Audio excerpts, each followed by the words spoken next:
Hey guys, so I wanted to take the time today to do a video for you. We've talked a lot about small business ownership and what it's like being a small business owner in these trying times right now. And I'm here to tell you it's tough, especially as a brick and mortar business, because so many stores are going to online sales and not doing brick and mortar for a lot of the reasons that you see. Like my store's in an outdoor mall, and I have tons of time where there's just nobody around, either because of the weather or because of it being too cold, raining like it is right now or whatever. But part of that whole thing is a lot of what you're seeing now is storefronts that look like this, where they are shut down because there are so many difficulties to owning a small business right now that make it so tough, between labor costs being way high, because there's other stores that are owned by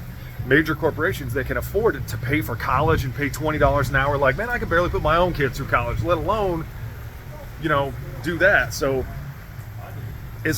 I don't know. Hey guys, it's really crazy. So there's labor inflation, where I'm fighting those guys. There is just regular inflation in the cost of raw materials being up, and at the same time you're looking at people spending less money due to the recession. So there's such a decrease in the number of brick and mortar, especially small businesses like mine, that can survive. And most of them end up like this one back here behind me, because the deck seems to be stacked in our favor, or not in our favor, where all the stores that have a ton of money can all afford to be in the in the best parts of the mall, and the small businesses have a much harder time surviving. So you can kind of see over my shoulder, like there's a little bit of traffic headed this way, but you turn around and kind of look back my direction, and there's not a whole lot going on back there. So it's really tough, especially in the economy right now. And then you take a situation like with Walmart closing all these stores, like they are all over America.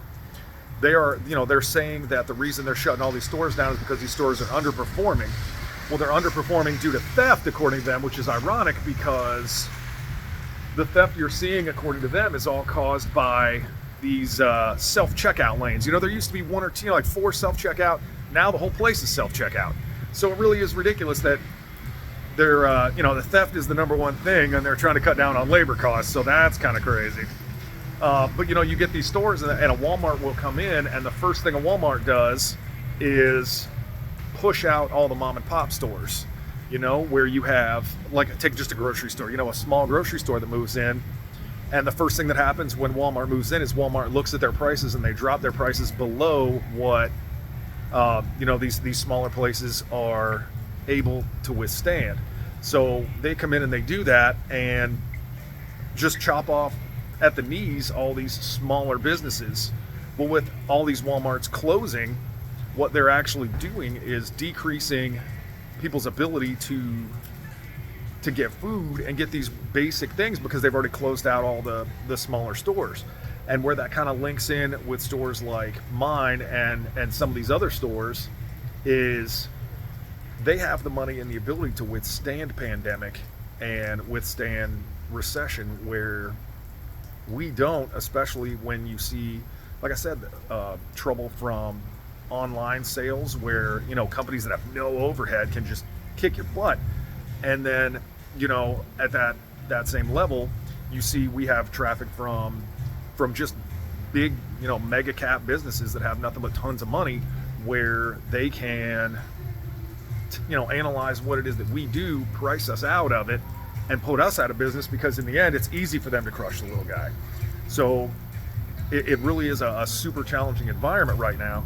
And I think, like I said, you see a lot more stores that look just like this one right behind me, where there's just nothing here, because small companies cannot stand up to what Walmart and these other massive companies are doing. So just take a look around. There's just not a ton of traffic here, and time will tell. I think it's going to be really curious to see how other small businesses do in the current environment that we're in, unless something is done. So thank you guys for watching. I appreciate it, and you guys have a great day.